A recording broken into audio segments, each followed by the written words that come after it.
Hi viewers, welcome to Sajida's creation. ഇന്ന് ഞാൻ വന്നിരിക്കുന്നത് ഒരു പട്ടുപാവാടയുമായിട്ടാണ്. നമുക്ക് വളരെ ഈസിയായി എങ്ങനെ ഇത് സ്റ്റിച്ച് ചെയ്യാമെന്ന് നോക്കാം. അതിന് ഞാനിവിടെ യൂസ് ചെയ്യുന്നത് ഈ ഒരു ക്ലോത്താണ്. 1 മീറ്റർ ക്ലോത്താണ് ഞാൻ ഇതിന് വേണ്ടി വാങ്ങിയിരിക്കുന്നത്. 1.5 വയസ്സ് മുതൽ ഒരു 2.5-3 വയസ്സ് വരെയുള്ള കുട്ടികൾക്ക് ഈ അളവ് യൂസ് ചെയ്യാവുന്നതാണ്. 1.5 വയസ്സാണെങ്കിൽ കുറച്ച് ഇറക്കം കുറയ്ക്കേണ്ടി വരും. നമുക്ക് അളവെടുക്കാം. അതിന് നമുക്ക് മുഴുവനായും നീളം കിട്ടുന്ന തരത്തിലുള്ള ഒരു സ്കേർട്ടോ അല്ലെങ്കിൽ ഒരു പാൻറ്റോ എടുത്ത് നമുക്ക് അളവെടുക്കാം. ആദ്യം ഇതിൻ്റെ ബാൻഡാണ് നമ്മൾ അളക്കുന്നത്. 1.5 ഇഞ്ചാണ് ബാൻഡിൻ്റെ അളവ്. അതിന് തയ്യൽ തുമ്പടക്കം നമുക്ക് 2 ഇഞ്ച് എടുക്കാം. ഈ 2 ഇഞ്ച് ഒരു വശത്തേക്ക് മാത്രമാണ്. മറ്റേ വശത്തുള്ളത് കൂടി കൂട്ടി നമുക്കിതിൻ്റെ ഇരട്ടി എടുക്കാം. അപ്പോൾ 4 ഇഞ്ചാണ് നമ്മൾ ബാൻഡിൻ്റെ വീതി.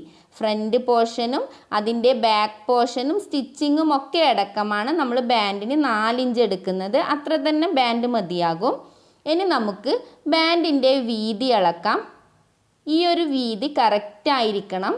കണ്ടോ, ഇപ്പം നമുക്ക് ഈ ഒരു ബാൻഡിന് 9.5 ഇഞ്ചാണ് ലഭിക്കുന്നത്. അതിൻ്റെ ഇരട്ടി നമുക്ക് വേണം. കാരണം ഇതിൻ്റെ ബാക്ക് പോർഷനും കൂടി നമുക്ക് ഇതിൽ ആവശ്യമാണ്. അതുകൊണ്ട് തന്നെ 9.5 ഇഞ്ചിൻ്റെ ഇരട്ടി നമുക്കെടുക്കാം.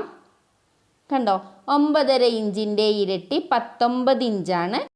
19 ഇഞ്ചിൻ്റെ കൂടെ ഈ ബാൻഡിൻ്റെ സൈഡ് നമുക്ക് 2 വശവും മടക്കി സ്റ്റിച്ച് ചെയ്യേണ്ടതുണ്ട്. അതുകൊണ്ട് തന്നെ 2 ഇഞ്ച് നമുക്ക് എക്സ്ട്രാ എടുക്കാം. ഓരോ സൈഡിലും ഓരോ ഇഞ്ച് വരുന്ന വിധം 2 ഇഞ്ച് നമുക്ക് എക്സ്ട്രാ എടുക്കാം. ഇപ്പോൾ നമുക്ക് 4 ഇഞ്ച് വീതിയിൽ 21 ഇഞ്ച് നീളം വരുന്ന ഒരു ബാൻഡ് കട്ട് ചെയ്തെടുക്കാം. ക്ലോത്തിൻ്റെ ഒരു സൈഡിൽ വേണം നമ്മൾ ബാൻഡിന് വേണ്ടി അടയാളപ്പെടുത്തി കൊടുക്കാൻ. ഇതിപ്പോൾ 4 ഇഞ്ച് നമ്മൾ മാർക്ക് ചെയ്ത് കൊടുത്തു. അതിനുശേഷം നമുക്ക് നീളം 21 ഇഞ്ച് കൂടി മാർക്ക് ചെയ്ത് കൊടുക്കാം. എപ്പോഴും നമ്മുടെ ഈ ബാൻഡിൻ്റെ അളവ് കൃത്യമായിരിക്കണം. എങ്കിൽ മാത്രമേ പട്ടുപാവാട ഇട്ട് കഴിഞ്ഞാൽ അതിൻ്റേതായ ഫിനിഷിങ്ങിൽ നിൽക്കുകയുള്ളൂ. അല്ലെങ്കിൽ ഒരു ഭാഗം കൂടി നിൽക്കുന്നത് പോലെ ഉണ്ടാകും. ഇപ്പോൾ നമുക്ക് നോക്കാം. 4 ഇഞ്ച് വീതിയിൽ 21 ഇഞ്ച് നീളത്തിലാണ് നമ്മൾ ഈ ബാൻഡ് കട്ട് ചെയ്തിരിക്കുന്നത്. ബാൻഡിൻ്റെ അളവ് ഡയറക്റ്റ് ബോഡിയിൽ നിന്നാണ് എടുക്കുന്നത് എങ്കിൽ നമ്മുടെ അരവണ്ണം അളന്നതിന് ശേഷം കറക്റ്റായി അളക്കുക. അതിനുശേഷം 2 ഇഞ്ച് എക്സ്ട്രാ കൂട്ടിയാൽ മാത്രം മതി. ഇനി നമുക്ക് ഇറക്കം അളന്നെടുക്കാം. ഇറക്കവും നമ്മൾ ബോഡിയിൽ നിന്നാണ് എടുക്കുന്നത് എങ്കിൽ നമ്മുടെ മുഴുവൻ ലെങ്ത്തും എടുക്കുക. അതിനുശേഷം അതിൽ നിന്നും ബാൻഡിൻ്റെ 2 ഇഞ്ച് കുറച്ച് കൊടുത്താൽ മാത്രം മതി. നമുക്കിപ്പോൾ സ്കേർട്ടിൽ നിന്നും എങ്ങനെയാണ് അളവെടുക്കുക എന്ന് നോക്കാം. ഈ ഒരു സ്റ്റിച്ചിങ് പോയിന്റിൽ നിന്നും നേരെ താഴേക്കുള്ള ലെങ്ത്ത് എടുക്കാം. 14.5 ഇഞ്ചാണ് ഇപ്പോൾ നമുക്ക് കിട്ടിയ ലെങ്ത്ത്. അതിൻ്റെ കൂടെ മുകൾ വശത്തെ തയ്യൽ തുമ്പ് 1/2 ഇഞ്ച് കൂടി എക്സ്ട്രാ കൂട്ടേണ്ടതുണ്ട്. താഴ്വശത്ത് നമ്മൾ തയ്യൽ തുമ്പ് വിടുന്നില്ല. കാരണം ഈ ഒരു ക്ലോത്തിന് അടിവശത്ത് ഒരു കര പോലെയുണ്ട്. അത് മടക്കി സ്റ്റിച്ച് ചെയ്യേണ്ട ആവശ്യമില്ല. മടക്കി സ്റ്റിച്ച് ചെയ്യേണ്ട ക്ലോത്ത് ആണെങ്കിൽ 1 ഇഞ്ച് കൂടി എക്സ്ട്രാ കൂട്ടാം. ഇപ്പോൾ നമ്മൾ 1/2 ഇഞ്ച് മാത്രമേ എക്സ്ട്രാ എടുക്കുന്നുള്ളൂ. അതുകൊണ്ട് തന്നെ 15 ഇഞ്ചാണ് നമുക്കിപ്പോൾ ഇറക്കം കിട്ടുന്നത്. അപ്പോൾ നമുക്ക് ഈ 15 ഇഞ്ച് ക്ലോത്തിൽ മാർക്ക് ചെയ്തെടുക്കാം. മാർക്ക് ചെയ്ത പോയിന്റിലൂടെ ക്ലോത്ത് 2ആയി കട്ട് ചെയ്തെടുക്കാം. കണ്ടോ, ഇപ്പോൾ 2ആയി കട്ട് ചെയ്തിട്ടുണ്ട്. ഈ 2 ഭാഗവും നമ്മൾ സ്റ്റിച്ച് ചെയ്യാൻ യൂസ് ചെയ്യുന്നുണ്ട്. കാരണം നമുക്ക് ഫ്രില്ലിടേണ്ടതാണ്. അതുകൊണ്ട് തന്നെ ഒത്തിരി ക്ലോത്ത് ആവശ്യമുണ്ട്. അപ്പോൾ നമുക്ക് ഈ 2 ക്ലോത്തും വെച്ച് ഒന്ന് സ്റ്റിച്ച് ചെയ്തെടുക്കാം.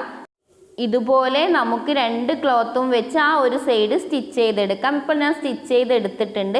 നൂലിളകുന്ന തരം ഒരു ക്ലോത്താണിത്. അതുകൊണ്ട് തന്നെ ഞാനിതിൻ്റെ സൈഡ് ഓവർലോക്ക് ചെയ്തിട്ടുണ്ട്. നിങ്ങൾക്ക് അതില്ല എങ്കിൽ, അങ്ങനെ ഒരു മെഷീൻ ഇല്ല എങ്കിൽ ഇതുപോലെ മടക്കി നമുക്ക് സ്റ്റിച്ച് ചെയ്തെടുക്കാം. അപ്പോൾ നൂലിളകിപ്പോവുകയൊന്നുമില്ല. ഇനി നമുക്ക് ഇതിൻ്റെ 2 സൈഡിലും, അതായത് നമ്മുടെ ഈ ക്ലോത്തിൻ്റെ 2 സൈഡിലും 1/2 ഇഞ്ച് ഉള്ളിലേക്ക് മടക്കി വളരെ നേരിയ രീതിയിലൊന്ന് മടക്കി സ്റ്റിച്ച് ചെയ്തെടുക്കാം. മുഴുവനായും നമ്മൾ മടക്കി സ്റ്റിച്ച് ചെയ്യേണ്ട. ഒരു 5-6 ഇഞ്ച് ഇറക്കത്തിൽ നമുക്ക് മടക്കാം. അതിനുശേഷം നമ്മുടെ ബാൻഡ് എടുക്കാം. ഈ ബാൻഡിൻ്റെ അളവ് എത്രയാണോ അതിൻ്റെ 4 ഇരട്ടി ക്ലോത്ത് വേണം നമുക്ക് ഫ്രില്ല് ചെയ്യാൻ വേണ്ടിയിട്ട്. നമുക്കിനി ബാൻഡ് 4ആയി മടക്കാം. ഇതേപോലെ 4ആയി മടക്കാം. അതുപോലെ തന്നെ നമ്മുടെ സ്കേർട്ടിൻ്റെ ക്ലോത്തും 4ആയി മടക്കാം. അതിനുശേഷം നമ്മുടെ ഈ ബാൻഡിൻ്റെ മടക്ക് വരുന്ന ഭാഗം നമുക്കൊന്ന് കട്ട് ചെയ്ത് കൊടുക്കാം. കണ്ടോ, ഇതേപോലെ എടുത്ത് മടക്ക് വരുന്ന ആ ഒരു ഭാഗം കട്ട് ചെയ്തെടുക്കാം. ചെറിയൊരു കട്ട് നമുക്ക് മനസ്സിലാവാൻ വേണ്ടി മാത്രമാണ്, വലിയ രീതിയിൽ കട്ട് ചെയ്യാൻ പാടില്ല. കണ്ടോ, ഇതേപോലെ ഒരു കുഞ്ഞ് കട്ട് കൊടുക്കാം. ഞാൻ കാണിച്ചു തരാം ഇത് മാർക്ക് ചെയ്തിട്ട്. ഇങ്ങനെ നമ്മൾ കട്ട് ചെയ്യുന്നത് ഫ്രില്ലിടാൻ എളുപ്പമാകാൻ വേണ്ടിയിട്ടാണ്. ഒരേ ലെവലിൽ നമുക്ക് എല്ലാ ഭാഗത്തും ഫ്രില്ല് ലഭിക്കാനും കൂടി ഇത് ഉപകരിക്കും. ഇത് ഞാൻ മാർക്ക് ചെയ്ത് കാണിക്കാം. കണ്ടോ, 1 2 3 ഈ 3 കട്ടാണ് നമ്മൾ ഇട്ട് കൊടുക്കുന്നത്. ഇതേപോലെ നമുക്ക് നമ്മുടെ സ്കേർട്ടിൻ്റെ ക്ലോത്തിലും കട്ട് ചെയ്ത് കൊടുക്കാം. കണ്ടോ, ഇവിടെ ഞാൻ 2 ഭാഗവും കട്ട് ചെയ്തു. തൊട്ടിപ്പുറം സ്റ്റിച്ചിങ് ഉണ്ട്. അതുകൂടാതെ 2 ഭാഗവും ഫ്രീ ആയിട്ടുള്ളതാണ്. ഇത് വെച്ച് എങ്ങനെയാണ് എളുപ്പത്തിൽ ഫ്രില്ലിടാമെന്ന് ഞാൻ കാണിച്ചു തരാം. കണ്ടോ, ഇവിടെ ഞാൻ മാർക്ക് ചെയ്യുന്നുണ്ട് കട്ടിട്ട ഭാഗം. ഇവിടെ സ്റ്റിച്ചിങ് പോയിന്റ് ഉണ്ട്, അതുകൊണ്ട് സെൻറ്റർ നമുക്ക് എളുപ്പത്തിൽ മനസ്സിലാകും. ബാൻഡിൻ്റെയും നമ്മുടെ സ്കേർട്ടിൻ്റെ ക്ലോത്തിൻ്റെയും നല്ല വശങ്ങൾ വരുന്ന വിധത്തിൽ വേണം വെക്കാൻ. അതിനുശേഷം നമുക്ക് ഇതേപോലെ ഫ്രില്ലിട്ട് സ്റ്റാർട്ട് ചെയ്യാം. കണ്ടോ, നമ്മളിപ്പോൾ ഒരു ഫ്രില്ലിട്ടിട്ടുണ്ട്. അതേപോലെ സെക്കൻഡ് ഫ്രില്ലും നമുക്കിടാം. കണ്ടോ, നല്ല വീതിക്ക് തന്നെ ഇട്ട് കൊടുക്കാം. അതിനുശേഷം നമ്മൾ 3ാമത്തെ ഫ്രില്ലും ഇട്ടു. ഇപ്പം നമ്മുടെ കട്ട് ചെയ്ത പോയിൻ്റ്, അതായത് നേരത്തെ ഞാൻ മാർക്ക് ചെയ്ത ആ ഒരളവ് രണ്ടും ഒരേപോലെ വന്നിട്ടുണ്ട്. കണ്ടോ, ഈ ഒരളവ് കിട്ടാൻ വേണ്ടിയിട്ടാണ് നമ്മളിങ്ങനെ മാർക്ക് ചെയ്യുന്നത്. നമുക്ക് നോക്കാം. 1 ഇഞ്ച് മടക്കിയതിന് ശേഷം അതിൻ്റെ മുകളിൽ സ്കേർട്ടിൻ്റെ ക്ലോത്ത് വെക്കാം. അതിനുശേഷം നമുക്കിത് മെഷീനിൽ വെച്ച് ഒന്ന് ലോക്ക് ചെയ്യാം, ഒന്ന് കെട്ടിട്ട് കൊടുക്കാം ജസ്റ്റ്. അതിനുശേഷം നമുക്ക് ഫ്രില്ലിട്ട് കൊടുക്കാം. ഉള്ളിലോട്ട് നന്നായി മടക്കിയിട്ടാണ് ഞാൻ ഫ്രില്ല് കൊടുക്കുന്നത്. ചെറിയ ഫ്രില്ലല്ല, കുറച്ച് വീതിക്ക് തന്നെയുള്ള ഫ്രില്ല് ചെയ്യണം. കണ്ടോ, 2 ഫ്രില്ലും ഒന്നിച്ചെടുക്കാം. അതിനുശേഷം നമുക്ക് കുറച്ചൊന്ന് സ്റ്റിച്ച് ചെയ്ത് കൊടുക്കാം. മുഴുവനായും സ്റ്റിച്ച് ചെയ്യാൻ പാടില്ല. അടുത്ത ഫ്രില്ല് അതിൻ്റെ ഉള്ളിലേക്ക് നമുക്ക് ഇട്ട് കൊടുക്കേണ്ടതാണ്. ഒരു ഹാഫ് ഭാഗം മാത്രം സ്റ്റിച്ച് ചെയ്ത് നമുക്കവിടെ ഒന്ന് സ്റ്റോപ്പ് ചെയ്തെടുക്കാം. കണ്ടോ, ഇപ്പോൾ നമ്മളിവിടെ നിർത്തിയതിന് ശേഷം നെക്സ്റ്റ് ഫ്രില്ല് കൂടി ഇട്ട് കൊടുക്കുകയാണ്.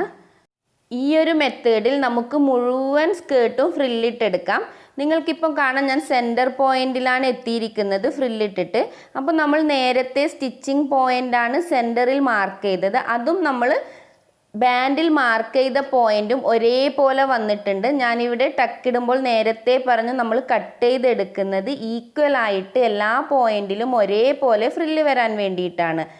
കണ്ടോ, ഇപ്പം നമ്മൾ ഫ്രില്ലിട്ട് കഴിഞ്ഞിട്ടുണ്ട്. അതിൻ്റെ ബാൻഡിൻ്റെ മുകളിൽ ഞാനൊരു സ്റ്റിച്ചും കൊടുത്തിട്ടുണ്ട്. ഈ ഫ്രില്ല് നമ്മൾ ഒരേപോലെ എപ്പോഴും നിൽക്കണമെങ്കിൽ നമുക്കൊരു ടെക്നിക്ക് ഉണ്ട്. ഇത് നെക്സ്റ്റ് സ്റ്റിച്ച് ചെയ്യുന്നതിന് മുമ്പേ നമുക്ക് ഓരോ ഫ്രില്ലും അയൺ ചെയ്തെടുക്കാം. ഇങ്ങനെ അയൺ ചെയ്യുന്നത് എപ്പോഴും നമ്മുടെ ഫ്രില്ല് ഒരേപോലെ നിൽക്കാൻ വേണ്ടിയിട്ടാണ്. നമ്മൾ റൗണ്ടായി സ്റ്റിച്ച് ചെയ്തതിന് ശേഷം അയൺ ചെയ്യുകയാണെങ്കിൽ ഈക്വലായിട്ട് നമ്മുടെ ഫ്രില്ല് നിൽക്കില്ല. ഇതെല്ലാ ഭാഗത്തും ഒരേപോലെ അതിൻ്റെ അളവിൽ ഫ്രില്ല് നിൽക്കും. അതുകൊണ്ട് തന്നെ നമുക്ക് നെക്സ്റ്റ് സ്റ്റിച്ചിങ് ചെയ്യുന്നതിന് മുമ്പേ നന്നായി ഒന്ന് അയൺ ചെയ്തെടുക്കാം. നേരെ നീറ്റിൽ വെച്ചതിന് ശേഷം വേണം അയൺ ചെയ്യാൻ. കാരണം ഈ സ്കേർട്ട് എപ്പോഴും ഈ ഒരു ലൈനിലൂടെയാണ് ഫ്രില്ല് നിൽക്കുക. അതുകൊണ്ട് ഈക്വലായിട്ട് എടുത്തതിന് ശേഷം അയൺ ചെയ്തെടുക്കാം. കണ്ടോ, ഇപ്പോൾ നമ്മൾ അയൺ ചെയ്ത് കഴിഞ്ഞിട്ടുണ്ട്. സ്കേർട്ട് നിൽക്കുന്ന പെർഫെക്ഷൻ നിങ്ങൾക്ക് കണ്ടാൽ തന്നെ മനസ്സിലാകും. ഇതേപോലെ തന്നെ എപ്പോഴും ഇത് ഉണ്ടാവുകയും ചെയ്യും. നെക്സ്റ്റ് നമുക്ക് ബാൻഡ് ഒന്ന് മടക്കി സ്റ്റിച്ച് ചെയ്യാം. കണ്ടോ, 1/2 ഇഞ്ച് ഉള്ളിലേക്ക് മടക്കിയതിന് ശേഷം സ്കേർട്ട് സ്റ്റിച്ച് ചെയ്ത പോയിന്റിലേക്ക് നമുക്കിത് 2ആയി മടക്കാം. കണ്ടോ, ഇങ്ങനെ മടക്കിയതിന് ശേഷം നമുക്ക് മുഴുവനായും സ്റ്റിച്ച് ചെയ്തെടുക്കാം ഈ മടക്കിയ പോയിന്റിലൂടെ. കണ്ടോ, ഇപ്പോൾ നമ്മൾ സ്റ്റിച്ച് ചെയ്തെടുത്തു. താഴ്വശം കൂടാതെ ഇതിൻ്റെ മുകൾ വശത്ത് കൂടി ഞാനൊരു സ്റ്റിച്ച് കൊടുത്തിട്ടുണ്ട്. ഇത് ബാൻഡ് നേരെ നിൽക്കാൻ വേണ്ടിയിട്ടാണ്. കണ്ടോ, ഇപ്പോൾ നമ്മൾ 2 സൈഡിലും സ്റ്റിച്ച് ചെയ്ത് കഴിഞ്ഞു. നെക്സ്റ്റ് നമുക്ക് ചെയ്യാനുള്ളത് നമ്മുടെ സ്കേർട്ട് ഒന്ന് ജോയിൻ്റ് ചെയ്തെടുക്കുക എന്നുള്ളതാണ്. ഈ ഒരു സൈഡ് കൂടി നമുക്ക് ജോയിൻ്റ് ചെയ്തെടുക്കാം. ബാൻഡ് മുതൽ ജോയിൻ്റ് ചെയ്യാൻ പാടില്ല. ഒരു 2-3 ഇഞ്ച് വിട്ടതിന് ശേഷം ജോയിൻ്റ് ചെയ്തെടുക്കാം. കണ്ടോ, ഇപ്പോൾ നമ്മൾ ജോയിൻ്റ് ചെയ്തെടുത്തു. സ്കേർട്ട് റെഡി ആയിട്ടുണ്ട്. ഇനി നമുക്കിത് കെട്ടുന്നതിന് ബെൽറ്റ് പോലെയൊന്ന് ആവശ്യമാണ്. അതിനുവേണ്ടി നമുക്കൊരു 3 ഇഞ്ച് വീതിയിൽ കുറച്ച് ക്ലോത്ത് എടുക്കാം. അതിനുശേഷം അതൊന്ന് മടക്കി സ്റ്റിച്ച് ചെയ്തെടുക്കാം. സ്റ്റിച്ച് ചെയ്ത ബെൽറ്റ് രണ്ടായി കട്ട് ചെയ്തതിന് ശേഷം നമുക്ക് ബാൻഡിൻ്റെ ഉള്ളിൽ വെച്ച് ഒന്ന് സ്റ്റിച്ച് ചെയ്ത് കൊടുക്കാം. രണ്ട് വശവും നമുക്ക് ഇതേപോലെ സ്റ്റിച്ച് ചെയ്തെടുക്കാം. ഇപ്പോൾ നമ്മുടെ സ്കേർട്ട് റെഡിയായി. എല്ലാവർക്കും ഈ സ്കേർട്ട് ഇഷ്ടപ്പെട്ടു എന്ന് ഞാൻ വിശ്വസിക്കുന്നു. എൻ്റെ ഈ വീഡിയോ ഇഷ്ടപ്പെട്ടു എങ്കിൽ നിങ്ങൾ എൻ്റെ ചാനൽ സബ്സ്ക്രൈബ് ചെയ്യുക. സബ്സ്ക്രൈബ് ചെയ്യുന്നതോടൊപ്പം തൊട്ടപ്പുറം ഒരു ബെല്ലൈക്കൺ വരും, അതുകൂടി പ്രസ് ചെയ്യാൻ മറക്കരുത്. നെക്സ്റ്റ് ടൈം കാണുന്നത് വരെ എല്ലാവർക്കും ബൈ ബൈ, ടേക്ക് കെയർ.